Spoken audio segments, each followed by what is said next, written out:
Hi, I'm Frugalist Steph, and since it's the beginning of the month, I want to show you how I create a zero-based budget. So let's get started.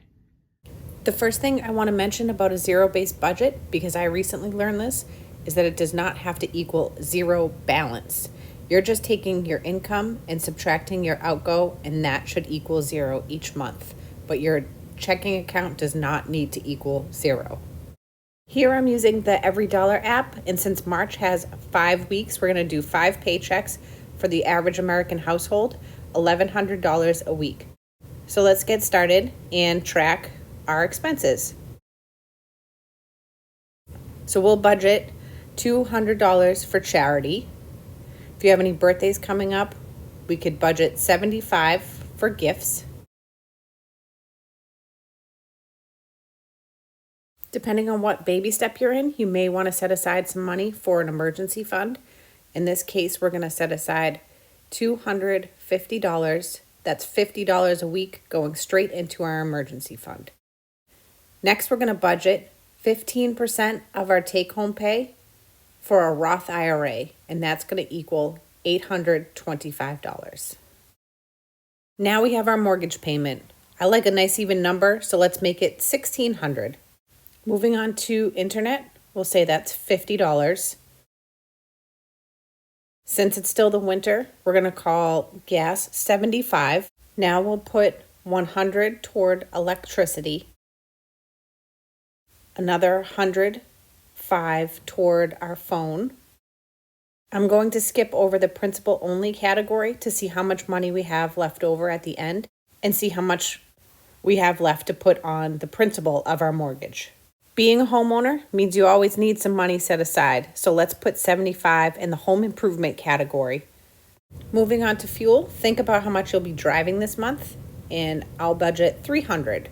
Next, let's say we have a big car repair coming up this month, and we'll call that $175 for service and parts. There always seems to be some parking fee I forget about, so let's budget $9 for that, and $5 for public transportation. Groceries, we'll budget $650. I also like to set aside some money each month for restaurants if we want to stop for subs or go out for breakfast. Gaffer and Gulliver are my 2 dogs, and between their food, medicine, and daycare, we'll call it $300. We're going to skip the clothing budget this month and go straight to blow money. Any pocket change that you want to have around for random extras. So $250 for the month. And let's say you'll be meeting up with friends or grabbing a couple bottles of wine. We'll call alcohol $75 for the month.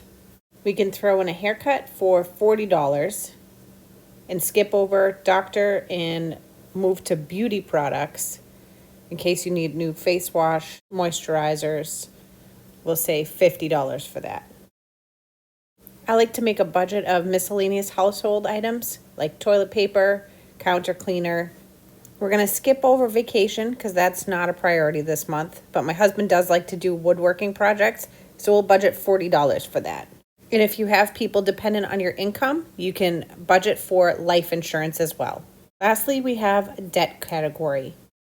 It's very simple to set this up if you're on that baby step, which is baby step 2. So we're going to name our debt, and I'm just going to call it credit card. You can choose the debt type, whether it's IRS, auto, credit card, 401k loan, student loan, bank loan, medical, family, real estate, or other. Now we'll choose our current balance.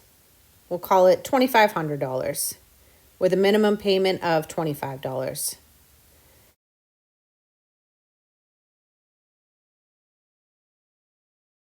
And for an interest rate, we'll say 9.75.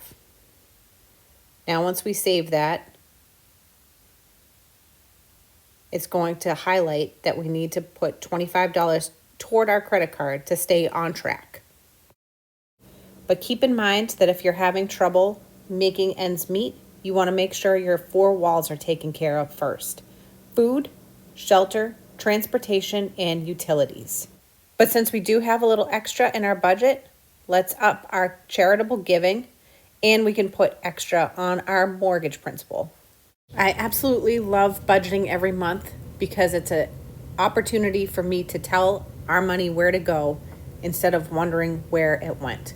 So you want to start a budget on paper or on an app on purpose before the month begins. It usually takes 3 months to perfect your budget building, so give yourself some grace and patience. Now let's log that first paycheck you received. So we're going to add the amount, $1,100. You can add your source, which is usually your place of business. We're just going to write paycheck number 1 here. Also notice that its income is selected on the top. Now paycheck number 1 has been logged. Another thing I love about budgeting is that it allows you to prioritize your financial goals. So use your income to move you forward in your next step, whether that is paying off debt, saving for retirement, or being generous with your money. I intended for this video to coincide with the first of the month, but the Ramsey Network actually did a really great video this week with a Q&A all about budgeting. I'm going to leave a link to that video in the description below.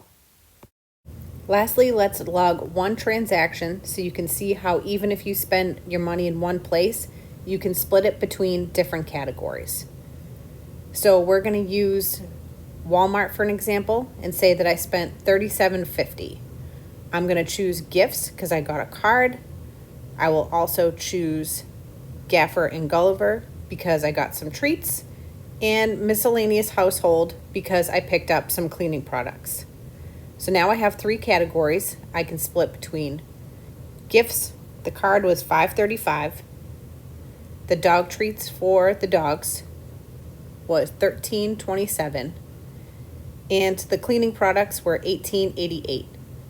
So now we have those 3 categories split up on one purchase. I hope you found this video helpful. Thank you for watching, and I will see you in my next video.